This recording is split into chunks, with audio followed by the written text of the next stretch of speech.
맥주 감사절이 됐습니다. 감사절을 맞이해서 성도 여러분의 심령과 가정에 우리 교회와 우리나라와 민족의 감사의 제목들이 넘칠 수 있기를 진심으로 축원합니다. 본래 맥주 감사절은 하나님의 시내산 강림 기념일이죠. 본래 맥주 감사절이 무슨 날이라고요? 하나님의 시내산 강림 기념일입니다. 출애굽기 19장에 보면 이스라엘 백성들이 6월절에 출애굽한 후에 50일째 되는 날에 시내산에 하나님께서 강림을 하신 것으로 보입니다. 그 50일째 되는 하루를 지켜서 오순절이라고 부르는 거죠. 오순은 한자로 50이라는 뜻이죠. 근데 가나안 땅에 들어가 보니까요, 출애굽 기념일인 이 6월절과 또 하나님의 시내산 강림 기념일인 이 오순절이 이스라엘의 주식인 밀과 보리를 추수하는 기간이 됩니다. 6월절 명절 기간에는 밀과 보리 중에 먼저 추수를 시작하는 보리 추수를 시작하고요, 50일이 지난 오순절 명절에는 밀과 보리 중에 나중에 추수를 하는 밀까지 추수를 다 마치는 것이었습니다.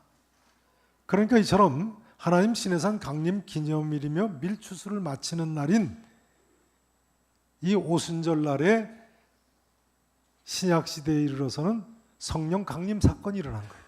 참 신기하고 놀랍죠.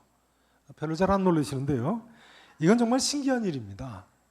하나님 시내산 강림 기념일이 가나안 땅에서 밀 추수를 마치는 날이고, 바로 그 성부 하나님 시내산 강림 기념일인 오순절 날에 삼위 하나님이신 성령님께서 강림을 하셨으니 말이죠. 그래도 안 놀라시네요. 자, 이제 생각해 보실 점이 있습니다. 그러면 오늘날은 왜 맥주 감사절을 지키는가 하는 점입니다. 신약 시대에 오순절 성령 강림 그 대단한 사건만 지키면 되는 거지 왜 맥주 감사절까지 지키는가? 이유는 이렇습니다. 구약 시대는 물론이고 신약 시대까지도요, 앞서 말씀드린 대로 하나님의 시내산 강림 기념일과 밀추수 때가 일치했습니다. 신구약 무대가 같은 가나안 땅이었으니까요. 근데 신약 시대 이방 땅에 교회들이 점차 설립되기 시작하면서 이 성령 강림절과 맥주 감사절이 점차 다른 날이 됐어요. 성령 강림절은 매년 같은 날입니다만 이방 땅에서는 밀보리 추수 때가 달라진 거죠. 그러면서 성령 강림절과 맥주 감사절을 다른 날에 지키기 시작한 거예요. 그래서 우리는 올해는 성령 강림절은 5월 20일에 지켰고요, 맥주 감사절은 봄이 끝나고 밀 추수가 끝나는 때인 7월 첫 주일로 지키게 된 겁니다. 그러니까 맥주 감사절은요, 이스라엘 자손들이 시내 광야에서 출발하면서 크고 두려운 광야 생활을 이제 본격적으로 시작하며 그동안 함께 하신 하나님께 감사했던 것처럼 하나님께 감사하는 날인 것입니다. 또한 이스라엘 자손들이 가나안 땅에 들어가서 밀 추수, 보리 추수를 감사하면서 이제부터 시작되는 건기, 비가 한 방울도 떨어지지 않는 무더운 여름을 하나님께 전적으로 의지하는 것과 같이 우리도 그동안 베풀어 주신 하나님 은혜를 감사하면서 이제부터 시작되는 무더운 여름을 하나님께 맡기는 날이 바로 오늘 맥주 감사절인 것입니다. 이제 무더운 여름이 지나면 추수 때가 되겠죠. 그때 추수 감사절을 지키는 것입니다. 이스라엘 자손들이 40년 생활 동안 하나님께서 지켜주신 것 감사해서 초막절을 지킨 것처럼 말이죠. 추수 감사절은 그 기원이 초막절이죠. 장막절이죠. 자, 아무튼 오늘 본문에서 보시듯이요, 이처럼 구약 성경의 모든 사건들은 하나님께서 예수 그리스도를 계시하신 사건들입니다. 누구를 계시하셨다고요? 예수 그리스도를요. 또한 오늘날 예수님을 그리스도, 즉 구세주로 믿는 오늘날 우리들에게 본보기로 기록된 사건들이에요. 이제부터 본론입니다. 우선 구약 성경의 모든 사건들은 예수 그리스도를 계시하신 사건들입니다. 1절 말씀을 보세요. 1절 말씀.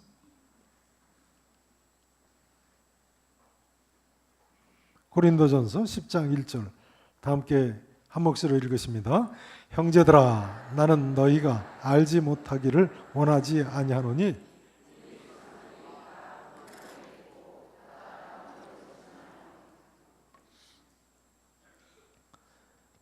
보세요. 우리 조상들이 다 어디 아래 있다고요? 구름 아래 있었다. 이것은 이스라엘 자손들이 광야에서 낮에는 구름 기둥, 밤에는 불 기둥의 인도를 받은 것을 가리키겠죠. 그다음 보세요. 어디 가운데로 지났다고요? 바다 가운데로 지났다. 이건 홍해 바다를 가르고 출애굽한 것을 가리키겠습니다. 그다음 2절은 좀 이따 보시고요. 3절 보세요. 다 같은 뭘 먹었어요? 신령한 음식을 먹었어요. 이건 뭐겠어요? 만나와 메추라기를 가리키겠죠. 광야에서 먹은. 그다음 4절 보세요. 다 같은 뭘 마셨어요? 신령한 음료를 마셨어요. 이 신령한 음료는 뭔가요? 이는 그들을 따르는 신령한 반석으로부터 마셨음에 그 반석은 곧 누구시라고요? 그리스도시라. 그러니까 이게 신령한 음료는 반석을 모세가 쳤을 때 나왔던 그 생수를 가리키는군요. 그런데 바울에 의하면 그 반석이 누구와 같다고요? 예수 그리스도시라는 거예요. 참 신비한 이야기인데요. 출애굽 당시에 이스라엘 백성은 물이 떨어져서 모세가 반석을 쳤는데 그때 생수가 터져 나온 것, 그 사건까지도 예수님 때문에 가능한 사건이었다는 거예요. 예수 그리스도 때문에. 아니 사실은 출애굽 사건 전체가 예수 그리스도 때문에 가능한 사건이라는 것을 주장하고 있는 거예요. 그렇기 때문에 2절에 보시면 2절 보세요.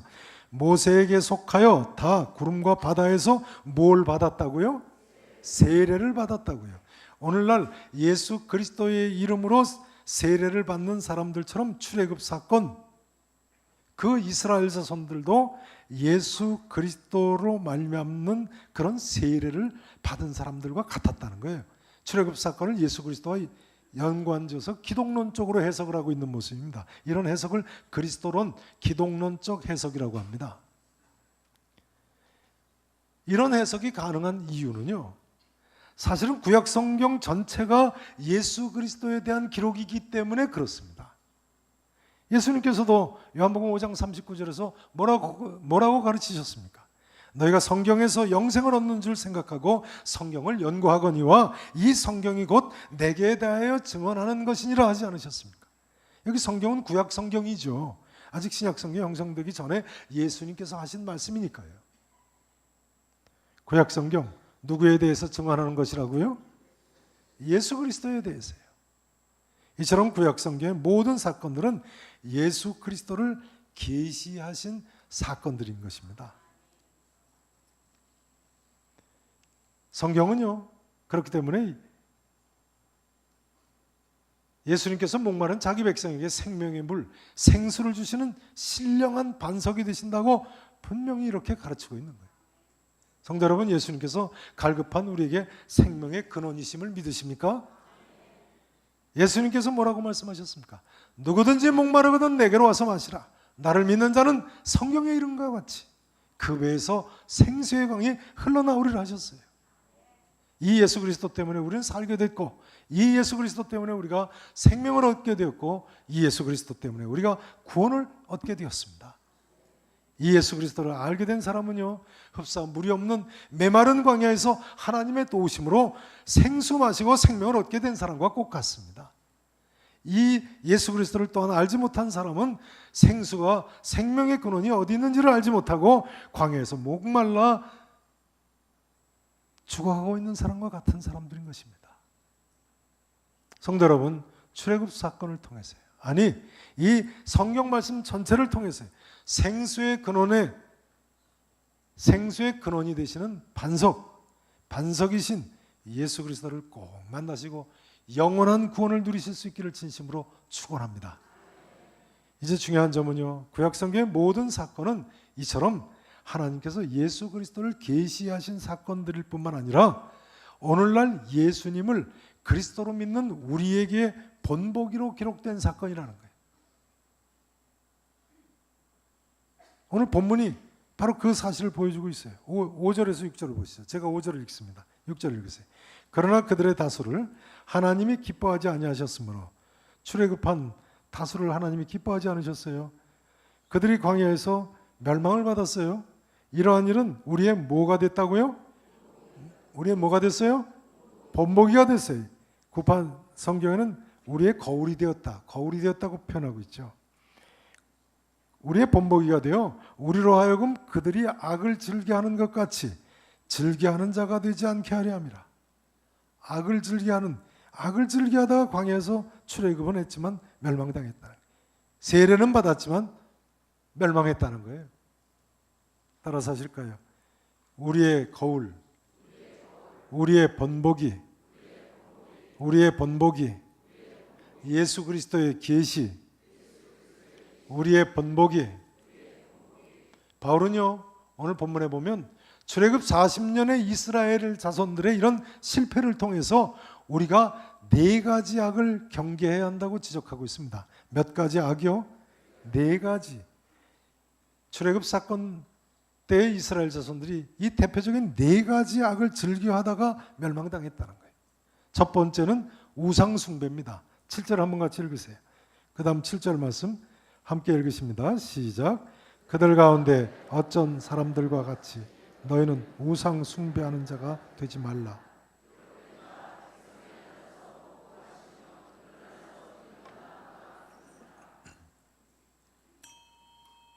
첫 번째는 우상 숭배예요.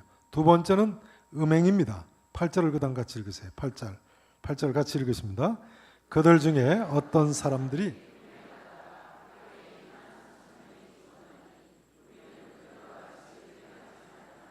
세 번째는 주를 시험하는 것입니다. 자, 9절 같이 읽으세요. 시작. 주를 시험하다가 뱀에게 멸망. 우리는 그들과 같이 시험하지 말자. 네 번째는 하나님을 원망하는 것입니다. 자, 10절 말씀 또 같이 읽으십니다. 시작. 원망하다가 멸망시키는 자에게 멸망하였나니 너희는 그들과 같이 원망하지 말라. 아멘. 여러분, 무슨 일이 있어도요, 광야 같은 인생길에서 절대로 우상 숭배하지 말고, 음행하지 말고, 주님을 시험하지 말고, 하나님을 원망하지 마시기 바랍니다. 한번 따라서 하실까요? 우상 숭배하지 말자, 음행하지 말자, 주님을 시험하지 말자, 하나님을 원망하지 말자. 이 모든 출애굽 사건들 우리를 위한 본보기로 기록되었으니까요. 우리는 아무리 출애굽한 사람들처럼 세례를 받았다고 할지라도 이스라엘의 실패를 통해서 교훈을 얻어야 되겠습니다. 세 번째, 네 번째 시험하지 말자, 원망하지 말자는 경계는 이스라엘 자손들이 광야에서 원망하다가 불뱀에 물려 죽은 사건을 가리키죠. 민수기 21장이죠. 거기 보면 백성이 하나님과 모세를 향하여 원망했다고 되어 있어요. 원망하되 어찌하여 우리를 애굽에서 인도하여 내어 이 광야에서 죽게 하는가? 이곳에는 먹을 것도 없고 물도 없다고 했다고. 그러나 사실 이때 책임은 이스라엘 자손들에게 있었죠. 하나님께 있는 것이 아니고요. 왜 그렇습니까? 하나님께서 12정탐꾼 보내라고 가나안 땅으로 그리고 올라가라고 분명히 명령하셨는데도 저들이 믿음이 없고 순종하지 못해서 올라가지 못하고 에돔 광야길로 돌아가게 된 것 아닙니까? 그런데 에돔 광야길로 돌아가면서 하나님과 모세를 향하여 원망을 한 거예요. 여러분 어떻게 생각하십니까? 우리가 불평불만하고 원망하게 되는 모든 원인은요, 하나님께 있는 것이 아니고 사실은 우리 자신에게 있습니다. 우리가 원망하는데 그 원망의 원인이 누구한테 있다고요? 내 남편에게 있어요? 내 아내나 자녀들에게 있어요? 내게 있는 거예요. 내게. 인간은요, 선악과를 따먹은 이후에는 언제나 잘못되는 책임은 다른 사람한테 돌리려고 하고 남을 원망합니다. 뭐 다른 사람 원망하는 것까지는 그렇다고 해야 돼. 인간은 하나님까지도 원망하려고 그래요.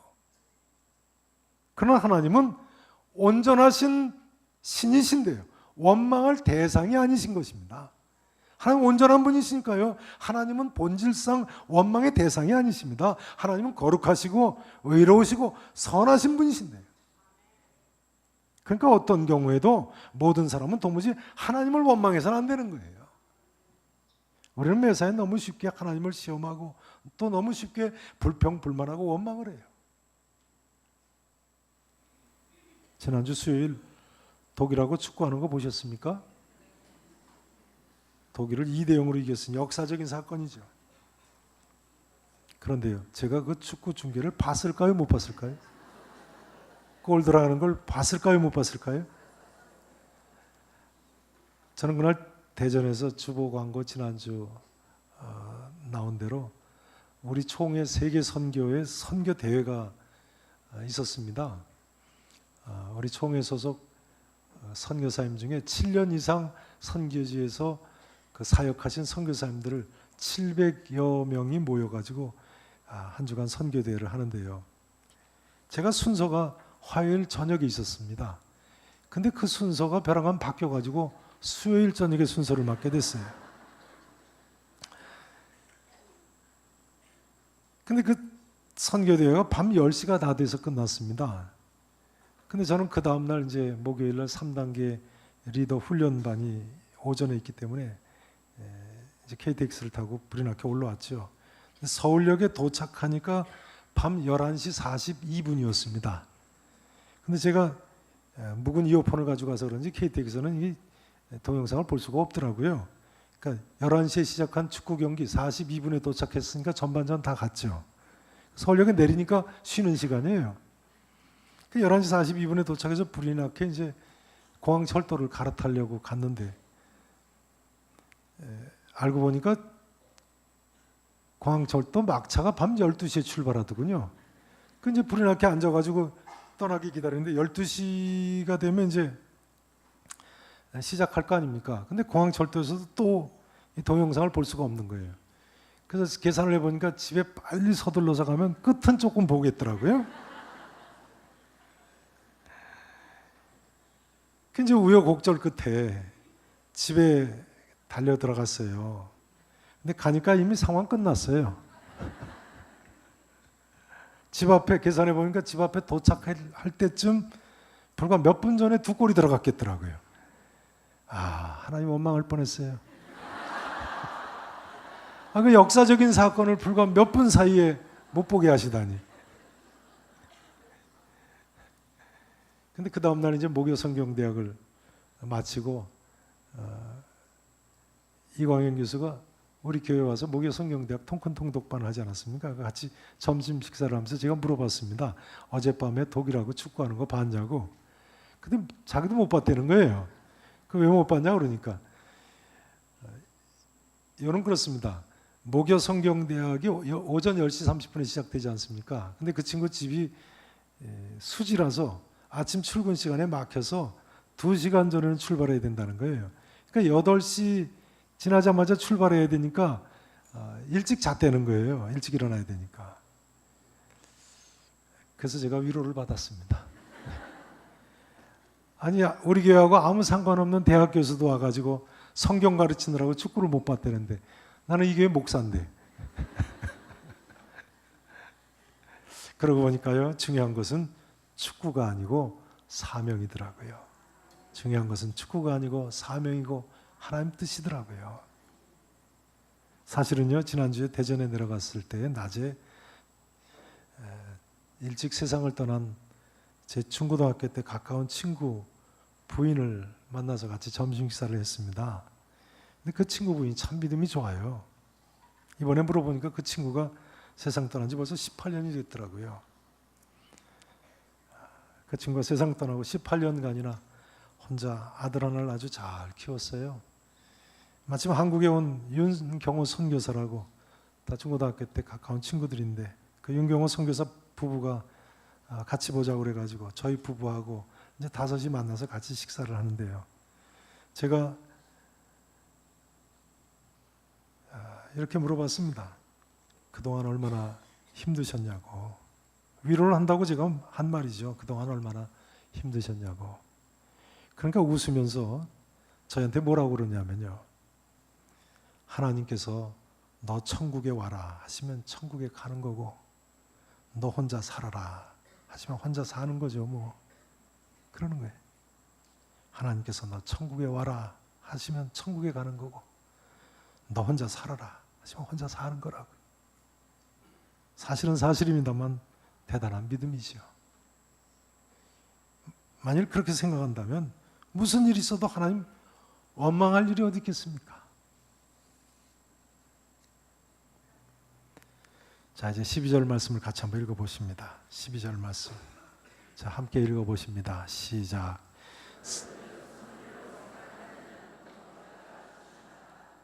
따라서 하실까요? 그런즉 선줄로 생각하는 자는 넘어질까 조심하라. 선줄로 생각하는 자는 넘어질까 조심하라. 이 진리에는 아무도 예외가 없습니다. 광야에서 이스라엘 백성들만이 아니라 다윗 왕도 사울 왕도 솔로몬 왕도 남왕 유다 왕들도 다 사실은 선줄로 생각했는데 넘어진 사람들 아닙니까? 그토록 하나님 잘 섬기던 아사 왕, 여호사밧 왕, 우시야 왕, 히스기야 왕 다 선줄로 생각했다가 넘어진 사람들이죠.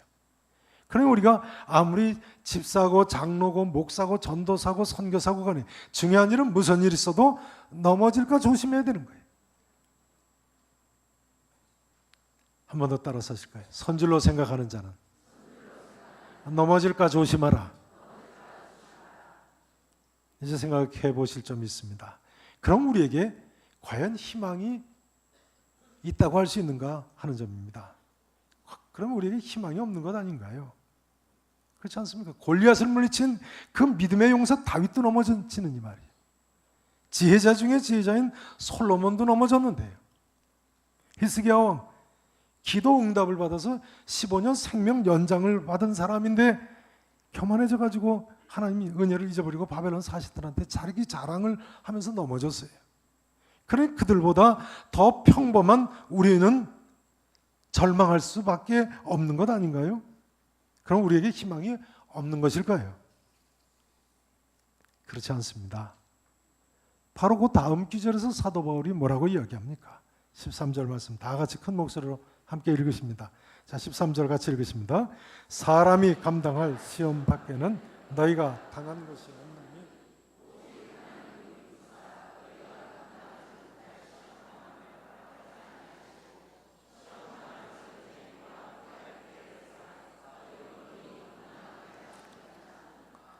아멘.